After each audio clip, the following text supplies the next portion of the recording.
Everyone, and welcome back to the Rise Factor. Today I'm joined by Andrew from Castellan Consulting. He is a former lawyer, property management expert who specialises in helping agencies and people navigate the Residential Tenancies Act and court with confidence. Thank you so much for joining me today, Andrew.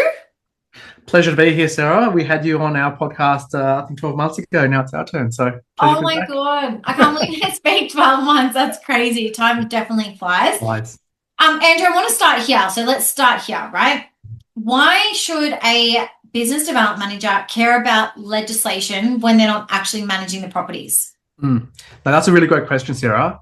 I think that the short answer to that is that I think the goalposts in residential tenancies, well, in property management in general, has moved. You know, when we look at property management as it was 20, 25 years ago, even short, maybe 15 years ago, generally speaking, and I'm not downplaying what property managers did back then, but generally speaking, we were collecting rent, we were doing maintenance, we were a service provider. I think the goalposts have changed now, particularly in Victoria since 2021, where we had 127 changes. Since then, we've seen more, and we're about to see more at the end of this year with the portable bond scheme, and we're probably going to see more in relation to rent caps, right? So we've gone from a service providing industry. Yes, service is still a very important part of property management, but we've gone more to an advisory role. How do we best protect that owner's asset, and how do we best ensure that when an investor purchases a property and they entrust it to a property manager, that they're able to maximize that asset? The goalposts have definitely changed. The way that we present, or the way that we are perceived to be seen in the industry and the community as property managers, what we do, our roles, definitely changed. Yeah, for sure. Before actually I go into the next bit, I want to ask a question, Andrew. And the question is because I recently did a workshop it was a big group of property managers, and I asked the question, raise your hand if you own an investment property. And I think there was like 3 hands in the room. And I said, okay, next question. Who would love to purchase an investment property? And again, maybe 3, 5 hands went up in the room. Andrew, do you think that it is perhaps a problem that we have people managing these assets but actually have never been a landlord themselves, or don't have any desire to be a landlord themselves? Look, I don't think it's a problem.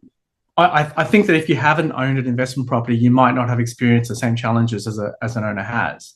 But it doesn't mean that you can't overcome the challenges that your landlords face. Like, for example, just because you're a family law lawyer doesn't mean you have to go through a divorce to be a good family law lawyer, right? So as long as you have the fundamental basics and the foundations of what the law actually says, and you're obviously going to have a team behind you, as long as you have the right processes and procedures in place and you understand what the law says, then you're going to be in a position to advise your owner about what to do about their investment property. So yes, whilst it's beneficial definitely to own an investment property because you face the same challenges as your clients are facing, it doesn't mean that you can't do your job. It doesn't mean you can't be a good BDM or you can't be a good property manager. Absolutely not. Yeah. Love it. I love it. Okay. So BDMs and property managers, they're not just salespeople. They're not just managing properties. They are advisors. And I think we've been talking about this, and we've seen more and more trainers now talking about this in that space now, that we're stepping into more advisory roles when it comes to property management. Where do you see that BDMs are getting the legislation wrong or overlooking it? I think the answer to that, Sarah, is very simple, is people don't read it. I see this day in, day out now, and this is not just in relation to property managers, but it's in relation to third parties that service property management departments. Like, for example, we'll be doing training on minimum standards. And the first question I always ask is, have you actually read the minimum standards in the residential tenancy regulations? And the number of people that actually don't raise their hand is phenomenal. At every training session, whenever I ask, have you read this section, or have you read this regulation, or have you read this act? No one's read it. So the simple starting point to becoming really good at your job and being knowledgeable about the very foundational aspects of the Residential Tenancies Act is to actually read what you are professing you know. Because a lot of property managers and a lot of BDMs, they say they know something, but if you haven't read that, you can't possibly know it. That's the starting point. Yeah. And I guess then what's the risk of a BDM just selling the dream? So like, for instance, oh yeah, you need to do minimum standards, but actually not understanding the law behind that. Well, the risk that you're putting your client, you're putting your client at risk of liability. So there are penalties involved if a property doesn't meet minimum standards. Doesn't just fall on the owner as well, falls on the agency. So the agency, being in an agent agreement with the owner, is just as responsible for that property if they fail to meet minimum standards or fail to address urgent repairs or doesn't issue the right notice to vacate or doesn't issue the right notice of rent increase. That's why it's so incumbent upon whoever is in front of the prospective client to make sure they know what they're talking about, because the risks are very high. And we're getting to a stage in Victoria and other states as well where it's becoming more litigious. Like, I'm reading more cases of owners not only taking action against their renters, but taking action against agencies because agencies are giving them the wrong advice. So, agencies have consumer law obligations. They have obligations to act with reasonable due diligence and skill. And that means knowing the legislation. And that means if you're giving advice on legislation, that you know what you're talking about and you're giving the right advice. Absolutely. And Andrew, I think like the industry has become more regulated and it is more complex. And with that, I think landlords expect informed guidance, not just like promises from the property manager or BDM. And I feel like BDMs who understand the legislation position themselves as the experts, and also they are representing the entirety of the property management team. So property management team also needs to understand the legislation and position themselves as the experts, right? So with the legislation changes and expectations changing from landlords, how do you feel like then that has an impact on the BDMs and how they position themselves now when speaking to a new client? Yeah, that's a really good question. That's a really good question because we often talk about like, how do you show your value with the client, right? And I think the value proposition now, at least in my view, has completely changed. And in fact, because most of the property management industry haven't had a mind shift change yet with regard to this, it actually becomes a USP. So as opposed to being a service industry, so we always say, we're a service industry. It's all about the experience. If a BDM goes in there and says, look, you're paying higher fees because you're going to get a better experience, you're going to get a better service, I can probably guarantee you that the 3 other BDMs going in there are probably saying the same thing. But if you have that mindset shift to say that, we're going to give you a really good service, but you know what, Mr. and Mrs. Owner, hiring a good property manager is not about just getting a good service, because you could go anywhere in the industry and you're most likely probably going to get somewhat of a good service. But now it's shifted. The goalposts have shifted since 2021. And it's about getting the property manager that's going to give you the right advice and going to give you the right technical tools to be able, 1, to maximize your investment, and 2, to minimize your risk. Property management now, particularly in Victoria, and WA just announced changes to the law today, right, which are mirroring Victoria, it's about protecting that owner's risk. So do you want to choose a property manager that's just going to give you a good service, that's going to return you phone calls, or do you want that as well as a team that's going to protect you in the future against any future liability and protect you in case things go wrong? Because it's great when things go right. You can pay 4%, everything's going right, and everyone's smiling. But the moment something goes wrong, that's when the property manager shows their worth. And I'm going to give you some examples now of how we've shown other clients who are with us that we show our worth by protecting their risk. That's what it's about now. It's completely shifted from service. It needs to go from service to professional advice to advisory. I love that. Any BDMs, property managers listening, just re-listen to that 2 minutes with Andrew, because I think it's a pretty perfect script then on the spot. I completely agree. I think that the conversations have shifted. The way that we position ourselves have to change.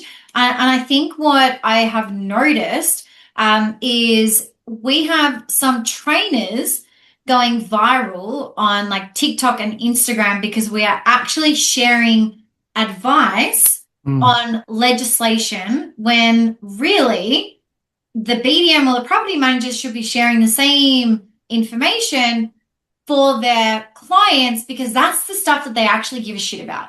That's the stuff that keeps them up at night. Okay, I have a tenant in my property right now. They're going to be vacating at the end of the year. What happens to their bond? if something's wrong and the bond automatically is going to be transferred to the next agency, like what happens? You know, like these are questions that landlords are going, I don't know. What happens if they've got a property right now and they want to sell it in 5 years because they want to maximize the growth of that property? Are they even going to be able to sell that property in 5 years because of the new legislation changes?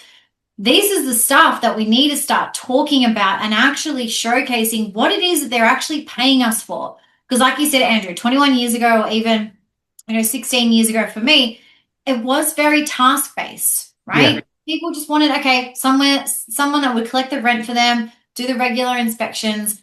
It's completely changed, right? And so the conversations that we need to have, how to showcase that value, it's not just if something goes wrong. How do we minimize something going wrong right now, right? By then telling them how you do it. And so I always refer back to Simon Sinek. He's got the golden circle. And I think that's the biggest shift in our profession is we all say what we do and we're amazing and we're great at communication and we have 20 years experience in the industry, but what does it actually mean for our consumers, for our landlords and our tenants? So can you perhaps like share? So, okay, if we know that if BDMs and property managers elevate their knowledge, then they're getting a better financial and like legal outcome for their client because they're minimizing risk.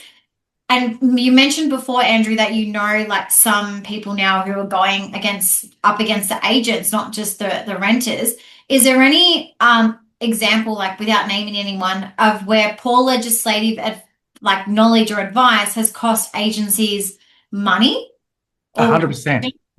100%. But just allow me just 1 second to go back to what you just said, Sarah. That's awesome what you said about property managers and BDMs actually, showing how things, showing what what their clients should be doing in certain situations. And I hope you don't mind me name dropping here, but 2 property managers to me come to mind. One is Skylee Taylor and the other one is Melissa Hickson. Like, I don't know who the hell Skylee Taylor is, right? But when she came onto my feed, I'm like, from that day, I added her as a friend and I watch her reels all the time because she's always online being like, hey, this has happened. So what do you do? Hey, this is about to happen. What do you like? She's always prepping her clients or her potential clients as to what needs to be done in order to protect their risk. Like, it's just so awesome. So if those who are listening at home want to see some examples of really good PMs who do what Sarah's just suggested you to do, watch those 2. I hope you don't mind me name dropping that. But no, I love that. I've actually got one more I need to find her while we're here because the type of content that she has just been producing and like she's definitely gone viral. I can't find her.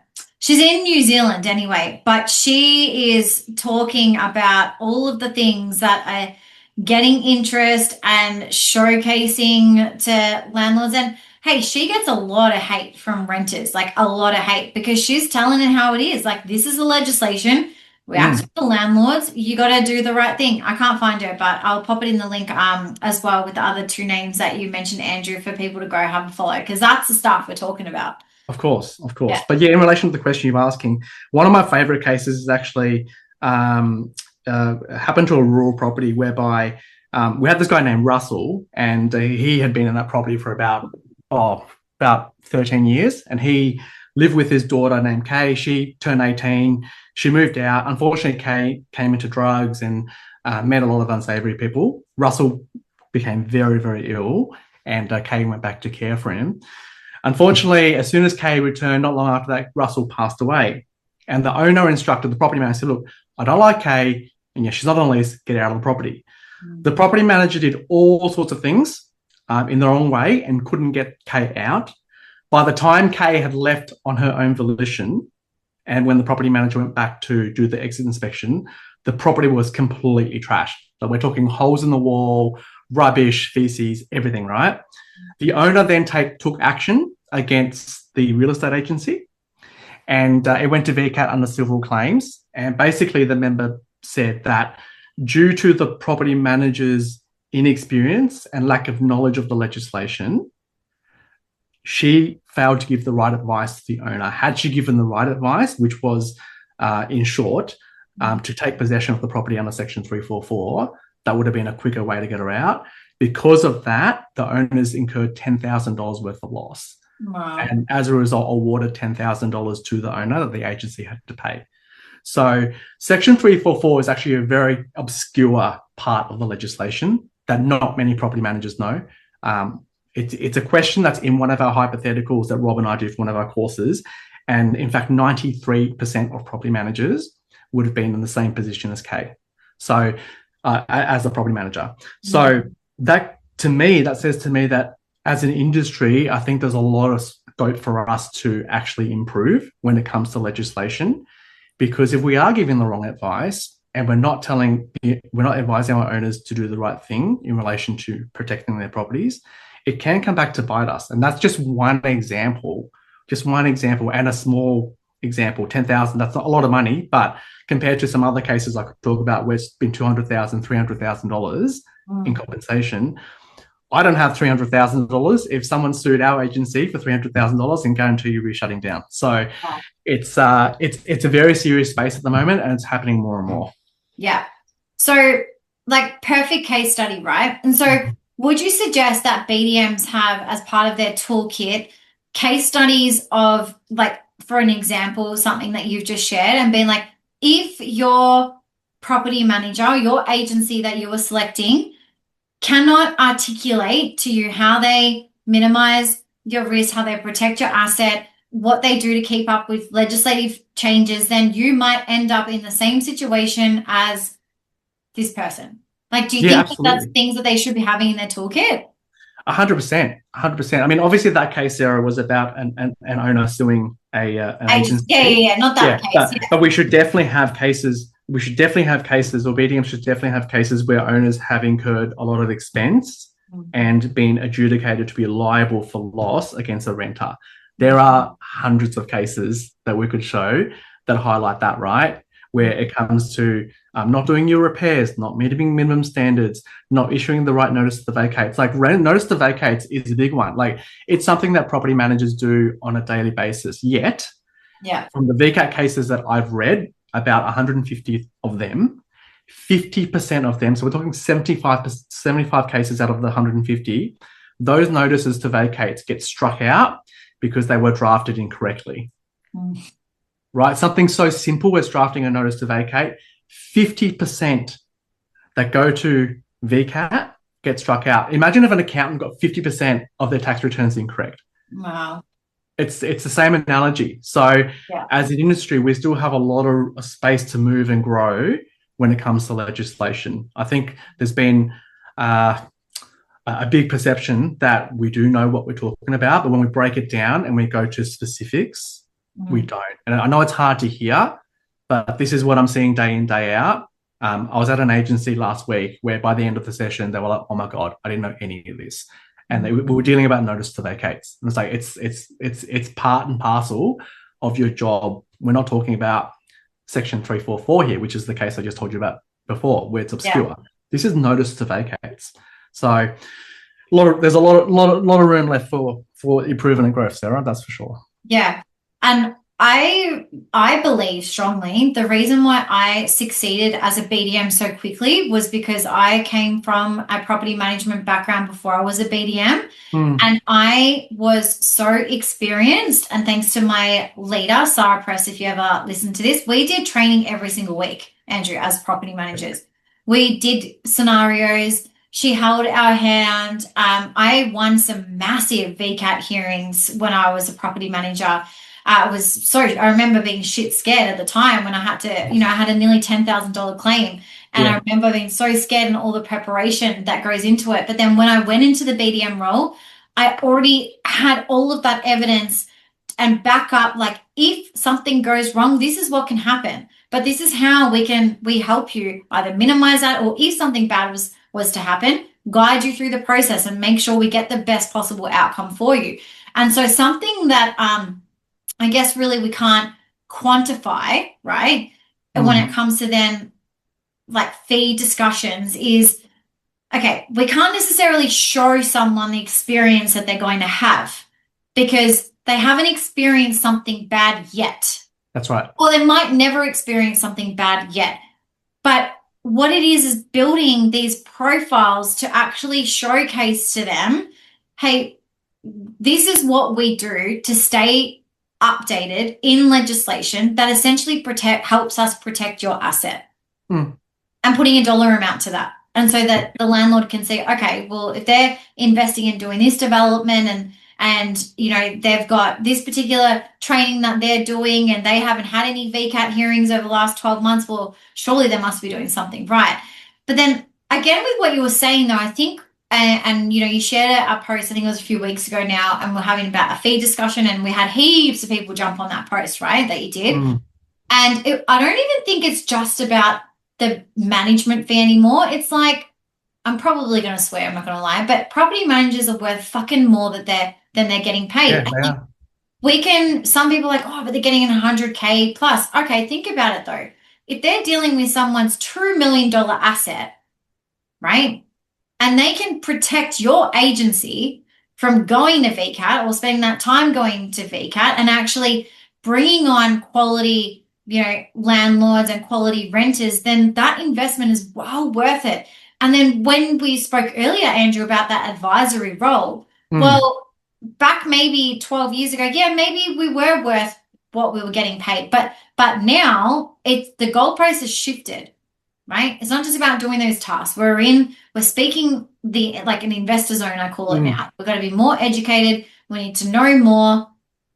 We need to continue our training and learning and development. So I think it's not just about the management fee. We're just like, someone offering 3% or 4% is actually shitting on the industry and being like, this is what they're worth to be paid. That's essentially what it comes down to.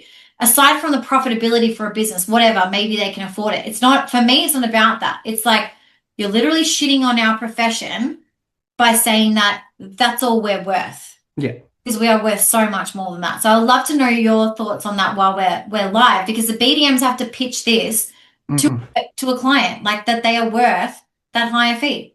Yeah, no, you're absolutely right, Sarah. I completely agree with you. And yes, property managers are not paid enough, and they're still not paid enough. I think even for the work that they output and the advice that they have to give, that $100,000, like I know people say money doesn't make people happy, but boy, like the shit that I see property managers go through every day, that $100,000 is nothing. Like, they should be getting paid a lot more than that. And the only way to do that is for agencies to increase their value proposition by increasing their fees, so then they can pay their property managers more. So look, I've had a thought about this since that post, Sarah, as well. And I think what's going to happen, we can't change the industry as a whole. Like, obviously there's going to be cowboys out there that will continue to charge 3%. And there's nothing we can ever say or do that will help them increase their fees from 3% to whatever percent, right? The industry, once we have that mindset, the people that are willing to accept that mindset shift, the PM industry will be split into two. There will be the part of the industry that will always accept that they are a service industry. When I think of service industry, I think it's people who pay for things because they can't be stuffed doing it themselves, right? Like, if I don't want to mow my lawn, I'll go and get a landscaper. Yeah. If I don't want to clean my house, I'll go get a cleaner. To me, that's service industry, right? So the reason why people feel like they can pay property managers peanuts is because they feel like they can manage the property themselves, but they just can't be stuffed doing it. So I'll just pay someone and I'll choose the cheapest person to pay for that. We're going to get that part of the industry, which will never change. But those who are willing to accept that mindset shift and go, okay, we're no longer a service industry. We are a professional practice, right, involving risk, compliance, negotiation, conflict management, like financial control, asset protection. That's a lot more than service, right? And going back to what you said about Simon Sinek, he says people respond strongly to purpose rather than process. And like you said before, we're no longer task-driven, we're outcome-driven. So if we have a part of the industry that's prepared to accept that that's now our role, that part of the industry will be able to charge more fees, higher fees, not just management fees, but leasing fees, inspection fees, end of financial year fees, all the fees that they deserve to be charging to clients because of the work that they do. And then the rest of the industry can be left behind. They can charge their 3 and 4% because I've just come to the realization that we can't change the industry as a whole. People who are prepared to accept change and prepared to accept that mindset shift will change, and they will grow for the better of it because of fees, and their property managers will be paid more, and their property managers will be happier, and they'll get better retention. That's the thoughts I've had over the last couple of weeks. I've been thinking about it a lot, and I'd love to talk more about it at our camp next week. But that's my view, Sarah, on how I feel the property management industry will shift and change over in the short term. I'm talking 5 to 10 years from now. We're going to have one part of the industry that will do one thing, and another part of the industry that will be completely different to what it is now.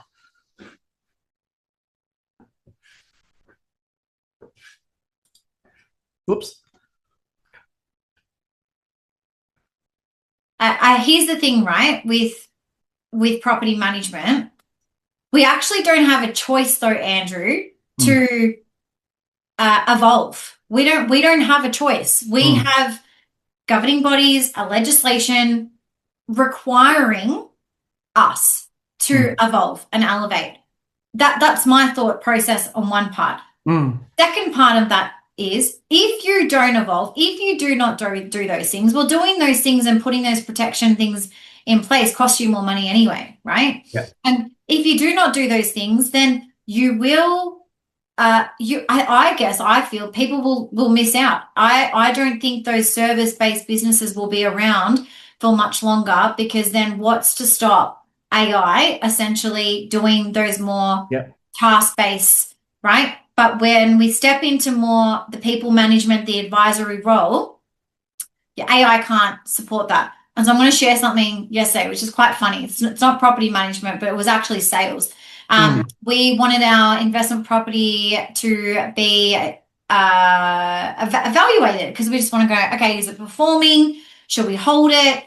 Do we sell it, pull that money, buy another property? And so we sent an email to the agent, and I would have thought that if someone is looking for a valuation that you serviced previously, that you would pick up the phone and be like, hey, Andrew, awesome, you're reevaluating, like, what are your goals? What are you thinking before I send something through? No, we just got a standard ChatGPT, freaking email, a CMA that wasn't even like, why did they choose these properties in the CMA, right? And it just had a range on there, and that was it. And I was like, okay, I'm going to do a bit of a test here, though.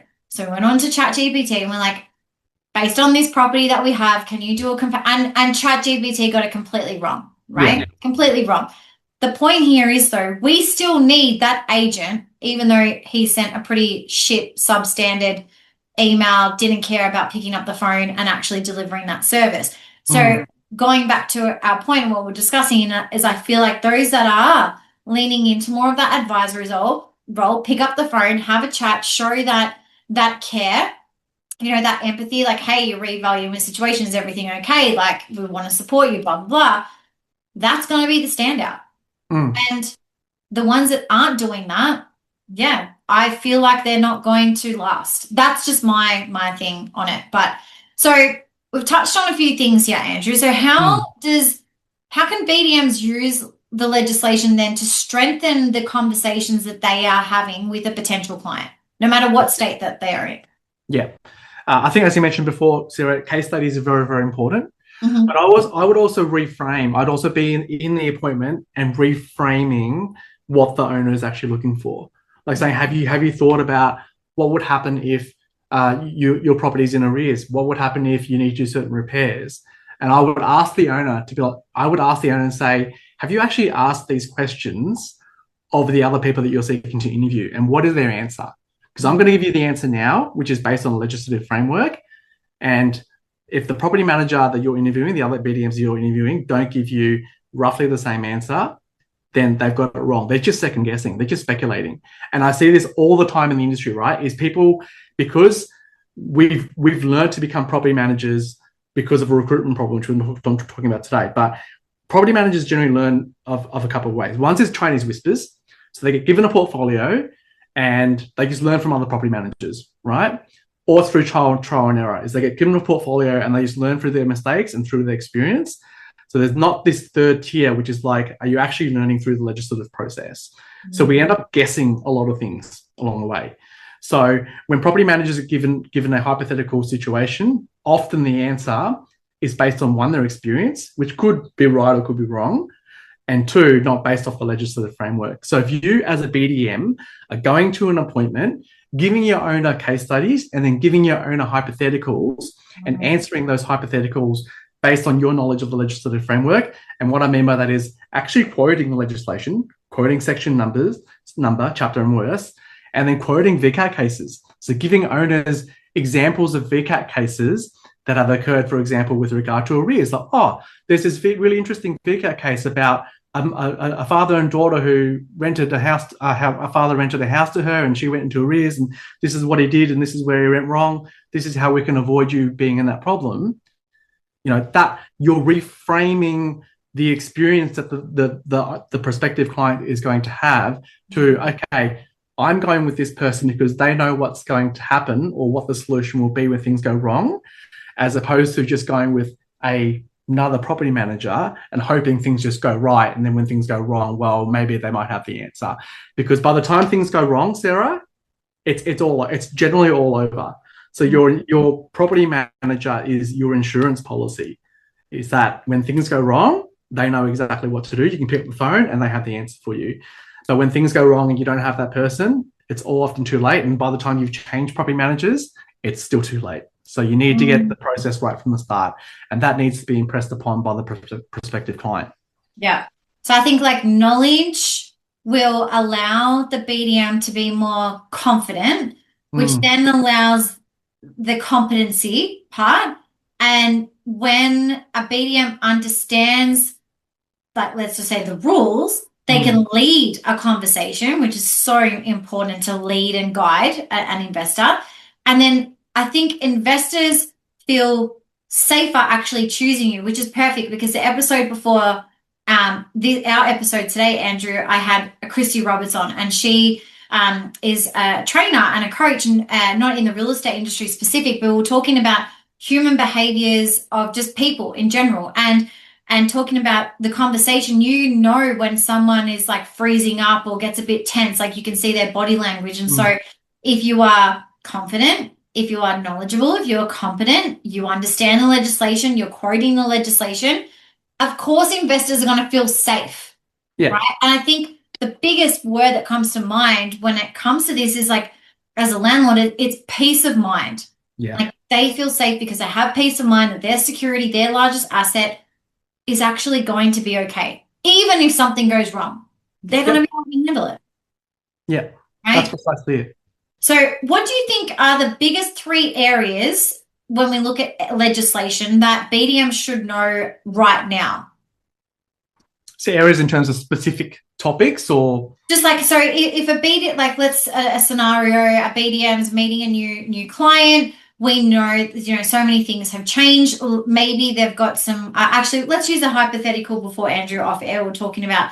Let's just say a BDM's meeting a new client, they first time investment property, but they plan on maybe selling it in 5 years' time because they, you know, it's good capital growth.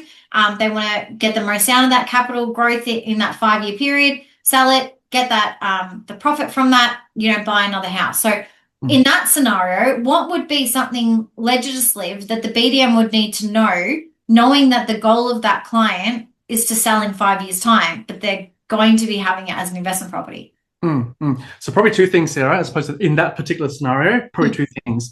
One, I'd say, is your knowledge of rent increases, how to conduct rent increases, what way to conduct rent increases, and how to make it a valid rent increase, because you're there to maximize the client's profit, right? So if a client is looking to sell in 5 years' time, obviously they want as much rental return to be able to go to market for another prospective purchaser to buy. So if you're making a property that has good rental yield and good rental return, that's the first thing.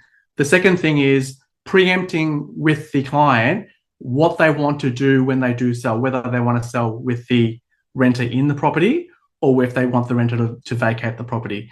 If they want the renter to vacate the property, what's the process to go about vacating the renter? Because the client needs to be made aware that just because you send a notice to vacate doesn't mean that the renter is going to leave.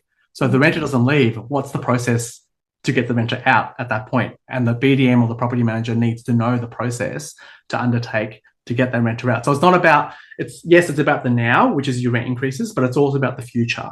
It's like, okay, well, now you're looking to sell, you've got a renter in there. What are the problems that can occur? I'm going to take you through that journey of what can happen if the renter doesn't leave. Because if the renter leaves, fine, we just put them in the market and we sell it, right? But if the renter doesn't leave, what's the process, Mr. and Mrs. Client? I'm going to take you through that step by step. So they know that if something goes wrong, which is a 5% problem, right? Most of the time renters just leave, but that 1% problem, how's that property manager going to address it? I think a lot of property managers don't do that. Is one, they don't seek to understand what the prospective client is seeking to do with their property. So then they go, okay, well, you're looking at selling in 5 years. This is what may happen. Okay, well, you're looking to keep it for 20 years. This is what we can do for the next 20 years to maximize your investment. Yeah. But it's about the outcome-based solutions, role that you want to give to the client, as opposed to just a service. As, okay, well, this is your rent. We're just going to collect your rent every month. We're going to disperse it weekly. If repairs come up, we'll give you a call. That's not the way you want to go about it in 2026. You want to make it outcome based, not service based. Yeah, I love that. I would say, even though there's a small percentage at the moment, Andrew, of like tenants that probably won't push back on a notice to vacate, what I have been seeing in a lot of Facebook community groups is that tenants are going on there being like, this is my situation, we've got served a notice to vacate, and then other people are jumping on going, you don't have to leave. Yeah. You don't have to leave, go make an application, So even though we're not seeing it at the moment, there are more tenants that they know the legislation, and perhaps they might push back, and that's what's happening in reality right now. People are going, oh, well, a landlord can't just get you out of their property, and if your financial situation is worse than theirs, and blah, blah, blah, like there's so much noise. And that's why I think, again, so imperative that we know legislation. If someone listening, like a BDM, and is like, okay, this has been great pointers here, I don't know the legislation, and we don't want to obviously make them feel overwhelmed, right? This isn't to make anyone feel overwhelmed listening, but these are factual things that are going to help the business, and help you with more clients, really. So where do they start? That, the BDMs want to improve their knowledge. Where do they start without feeling overwhelmed? Yeah, I think it starts first within the office environment, Sarah. I always say that property management is not an individual sport. It's always a team sport. Right. So I know it's going to be harder for solo agencies who run with single property managers, but most essentially run with teams. It's incumbent upon teams to meet weekly. And what I say, a really good exercise is to, on rotation, assign a property manager and BDM or leasing, whatever the responsibility in the team is, a section of the Act each week, read the Act, come back with examples from VCAT, and share it with the rest of the team. The more you do, the better you're going to get. Even if you get it wrong, it's going to be better than not doing it at all, because getting it wrong will give you the opportunity to learn, right? And the opportunity to grow, because other property managers in the team may be able to pick that up and then help you grow and help you learn. So it starts within the team environment. Do training within your team. You don't need me to do that, or you don't need other trainers to do that. Start within your team. Then within your teams, have a coordinated training schedule. I see most agencies train with us once a year. It's not enough. And I'm not saying that because it's commercially better for us to go to training with Castellan or with whoever it is, right? But as an agency, like being in a team sport, you look at the biggest football teams in the world, the biggest Olympians, they don't train once a year. They train every day. Yeah. And I'm not saying that we train every day as an industry, but we need to acknowledge that for us to get better, we need something coordinated. That is, whether it's monthly or quarterly, we train regularly.